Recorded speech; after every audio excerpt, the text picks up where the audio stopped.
जय सियाराम, जय बागेश्वर धाम। जानकी भक्ति पथ को आपण मानू स्वागत करुच्ची। 2-3 दिन है वीडियो बन पारि नहीं, आपण मानक क्षमा प्रार्थना करुच्ची। कारण मोर व्यक्तिगत किसी असुविधा थिला, काम किसी थिला।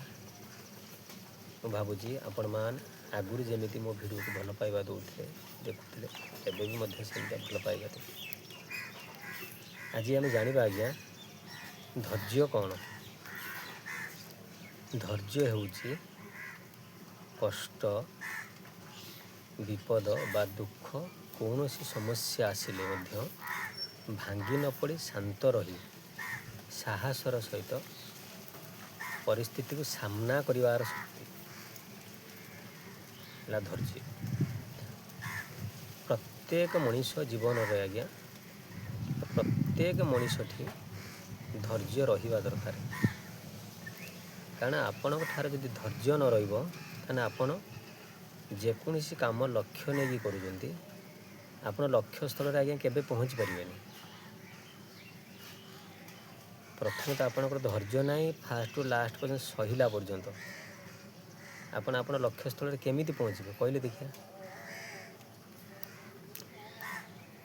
यही कथा को लेकिन आज्ञा आप गोटे छोटिया उदाहरण दूसरी जहाँफल आप बुझीपर धैर्यर महात्मा केते।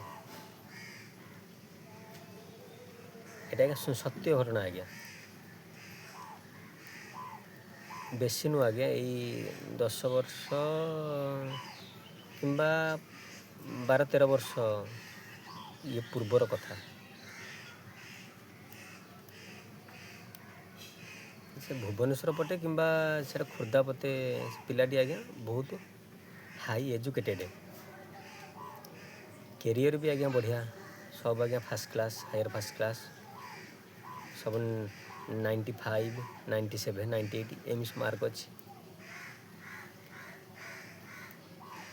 से आज्ञा तार पढ़ापढ़ी आज्ञा जिते सरला से सबुआड़े आज्ञा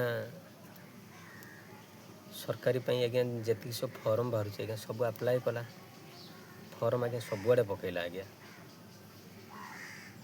इंटरव्यू भल दिए जहाँ पचारती एक्सटर्नल सबू भल रुए रिटिन भी जो आज्ञा है भल रुए रिटिन भल हुए किंतु आज्ञा जो रिजल्ट आज्ञा बाहर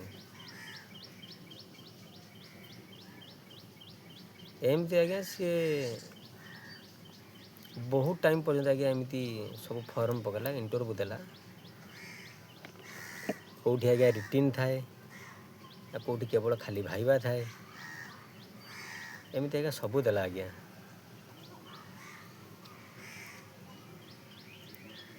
सबू देला परे कौटा जिते न बाजिला आज्ञा लास्ट आज्ञा से भांगी पड़ा धैर्य आज्ञा हारीदेला कहला सर्टिफिकेट हो लाभ कौन जे कौन तो क्वालिफिकेशन बढ़िया डिविजन सब first class higher first class कौन सी जगार गोटे चाकरी हो पारूनी ताकू रखी लाभ कौन।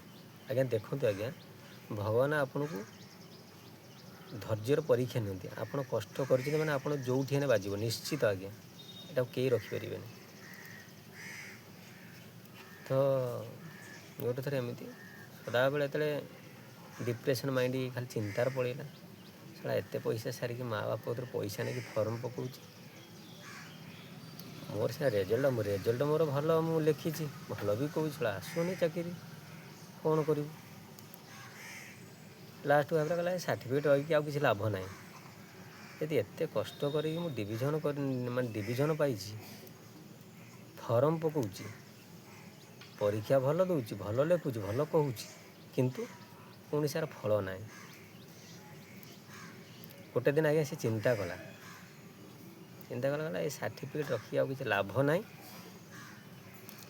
ए सर्टिफिकेट को काली निआर पोड़देमी तो एमती तो मूर्ख सहित मुझे सामान आ मत किए पचारुच्ची कि ना मोर चाकरी बाकरी कौड़ा अच्छी एक कथा आज्ञा ता बापा आज्ञा शुणी आप जानते आज्ञा कौन सी बापा माँ केवे पिलांकर आज्ञा अमंगल चाहती कि बाबांकर धैर्य थिला आज्ञा ମୋ ପୁଅ ପକାଉଛି ଦିନେ ନା ଦିନେ ବାଜିବ। କିନ୍ତୁ ପୁଅର ଆଜ୍ଞା ଧୈର୍ଯ୍ୟ ନାହିଁ। ଦେଖନ୍ତୁ ଧୈର୍ଯ୍ୟ କେମିତି ଗୋଟେ ଜିନିଷ ଆଜ୍ଞା ଦେଖନ୍ତୁ। ସେଠୁ କ'ଣ ହେଲା ନା ଯେଉଁ ଫାଇଲ୍ଟା ଆଜ୍ଞା ସେ ସବୁଆଡ଼େ ନେଇକି ଯାଏ ସେଥିରେ ତା'ର ଜେରକ୍ସ ଅରିଜିନାଲ୍ ସାର୍ଟିଫିକେଟ୍ ଥିଲା। ତା ବାପା କ'ଣ କରୁଛନ୍ତି ନା ରାତିରେ ଆଜ୍ଞା ତା ଭିତରୁ ଯେତିକି ଅରିଜିନାଲ୍ ସାର୍ଟିଫିକେଟ୍ ସବୁ ଖୋଲିକି ନେଇକି ଅଲଗା ଜାଗାରେ ରଖିଦେଇଛନ୍ତି। ଅଲଗା ଜାଗାରେ ରଖିଦେଇଛନ୍ତି। ପୁଅ ତ ରାଗି ଯାଇଛି, ମୁଣ୍ଡ ଟିଣା ହେଇଛି। ସେ ସେଠୁ ଆଉ କାହା କଥା ଶୁଣିଲା ନାହିଁ, ମା' କଥା ଶୁଣିଲା ନାହିଁ କି ବାବା କଥା ଶୁଣିଲା ନାହିଁ।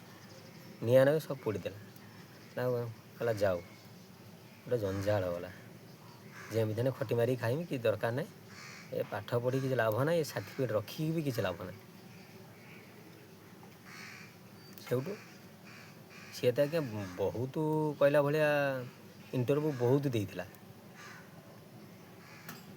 ବହୁତ ଦେଇଥିଲା। ସବୁବେଳେ ତା ଅଜାଣତ କେଉଁଠି ଗୋଟେ ଇଣ୍ଟରଭ୍ୟୁ ଆଜ୍ଞା ଦେଇକି ଆସିଥିଲା। ସିଏ ଆଜ୍ଞା ସାର୍ଟିଫିକେଟ୍ ଯେଉଁ ଜେରକ୍ସ ପୋଡ଼ି ସାରିଛି 2 ଦିନ ପରେ ତା'ର ଗୋଟେ ଇଣ୍ଟିମେସନ୍ ଆଇଲା ଆଜ୍ଞା, ପୋଷ୍ଟାଲ୍ ଆଇଲା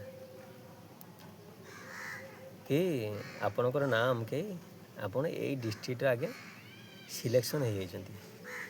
ତ ଆପଣ ଏତେ ତାରିଖ ଆପଣ ଅରିଜିନାଲ୍ ସାର୍ଟିଫିକେଟ୍ ଧରିକି ଭେରିଫିକେସନ୍ ପାଇଁ ଆସନ୍ତୁ।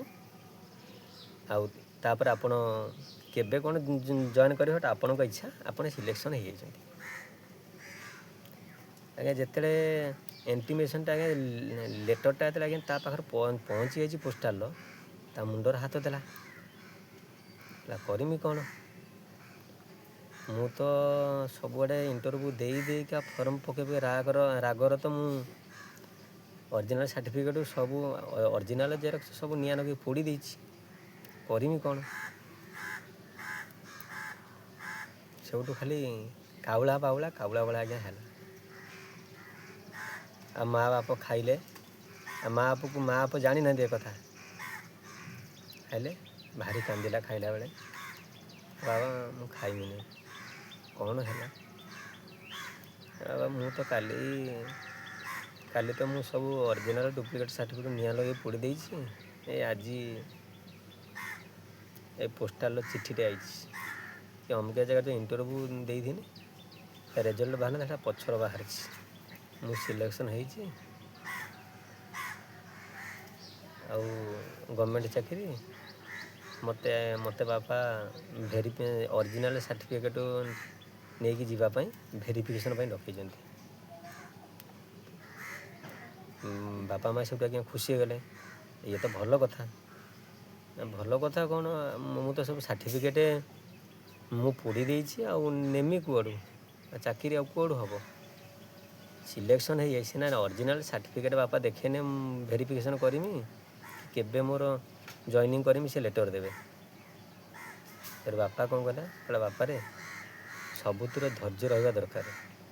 ତୁ ସିନା ଧୈର୍ଯ୍ୟ ହାରି ଦେଇଥିଲୁ, ଆଉ ମୁଁ କେବେ ଧୈର୍ଯ୍ୟ ହାରି ନଥିଲି। କାରଣ ଯେଉଁଦିନ ତୁ ରାତିର ସଞ୍ଜବେଳେ କହିଲୁ ଯେ ମୁଁ କାଲି ସକାଳେ ଏସବୁ ସାର୍ଟିଫିକେଟ୍ ପୋଡ଼ିଦେମି, ସେଇଦିନ ମୁଁ ତୋ କତିରୁ ଶୁଣିକି ନା ତୋ ଫାଇଲରୁ ଅରିଜିନାଲ୍ ସାର୍ଟିଫିକେଟ୍ ସବୁ ନେଇକି ଅଲଗା ଜାଗାରେ ରଖିದ್ದೀನಿ। ମୁଁ ଜାଣିଛି ଏ ରାଗର ଅଛି ବର୍ତ୍ତମାନ କ'ଣ କରିଦେବ ନିଜେ ବି ଜାଣିପାରିବନି। ତେଣୁ ରଖିଥା। ଗୋଟେ କାମ କର, ତୁ ସେ ଅରିଜିନାଲ୍ ସାର୍ଟିଫିକେଟ୍ ପୁଣି ଥରେ ଜେରକ୍ସ କରିକି ଅରିଜିନାଲ୍ ଜେରକ୍ସ ନେଇକି ଯା। ସେଠୁ ବାପା କହିଲେ ବାବାରେ ସଦାବେଳେ ଭଗବାନ ସମସ୍ତଙ୍କର ଧୈର୍ଯ୍ୟ ପରୀକ୍ଷା ନିଅନ୍ତି, ତୁ ଏକା ନୁହଁ। ତୁ ତ 50-100ଟା ଦେଇଛୁ କି 200ଟା ଦେଇଛୁ, ତୋ ଭଳିଆ କେତେ 300-400 ଏମିତି ଇଣ୍ଟରଭ୍ୟୁ ଦେଇକି ସେ ଧୈର୍ଯ୍ୟ ଧରି ଏପର୍ଯ୍ୟନ୍ତ ରହିଛନ୍ତି। ଜୀବନର କେବେ ଧୈର୍ଯ୍ୟ ହାରିବନି। ଧୈର୍ଯ୍ୟ ଯେଉଁଦିନ ହାରିଯିବୁ ତୋ ଜୀବନ ଯୁଦ୍ଧରେ ତୁ ସେଇଦିନ ହାରିଯିବୁ। କାରଣ ତୋ ପାଖରେ ଯଦି ଧୈର୍ଯ୍ୟ ନାହିଁ, ତୁ ଆଗକୁ ସମ୍ମୁଖୀନ କ'ଣ କରିବୁ? ତୁ ତ ସେଇଠି ଭାଙ୍ଗି ପଡ଼ିଲା। ତୋର ଆଗକୁ ଯେଉଁ ଚାଲିବାର ବାଟ ସେଇଠୁ ହିଁ ବନ୍ଦ ହେଇଗଲା। ସେଇଠୁ ପୁଅ ମା' ବାପାଙ୍କୁ ଭୁଲ ମାଗିକି ଗୋଟେ ଅରିଜିନାଲ୍ ସାର୍ଟିଫିକେଟ୍ ନେଇଗଲା, ଭେରିଫିକେସନ୍ ଗଲା, ଚାକିରି କରି ଶାନ୍ତି ରହିଲା। ଏଇଟା ଆଜ୍ଞା ସତ୍ୟ ଘଟଣା। ତ ଆପଣଙ୍କ ଜୀବନରେ କୌଣସି ଦୁର୍ଘଟଣା ଆସୁ ଆଜ୍ଞା, ଦୁଃଖଟା ଆସିବ ଆଜ୍ଞା, ସବୁଦିନ ରହିବ ନାହିଁ। ଧୈର୍ଯ୍ୟ ଧରି ରହିଥାନ୍ତୁ। ଦୁଃଖ ଯେତିକି ଆପଣ ପାଇଥିବେ ତା 2 ଗୁଣା ସୁଖ ପାଇବେ। ତୁଠ ଯଦି ଆଜ୍ଞା ଜଗିଥିବେ ଗାଦି ଆଜ୍ଞା ପିନ୍ଧିବେ। ତୁଠ ଛାଡ଼ିଦେଲା ମାତ୍ର କିଛି ଆଜ୍ଞା ପାଇବେନି। କଷ୍ଟ କରିକି ଟିକେ ଯିବେ କିନ୍ତୁ ଲାଷ୍ଟ ରହିପାରିବେନି, ତା ଫଳଟା ଆପଣ ହିଁ ପାଇବେନି। ରହିଲି, ଜୟ ସିଆରାମ।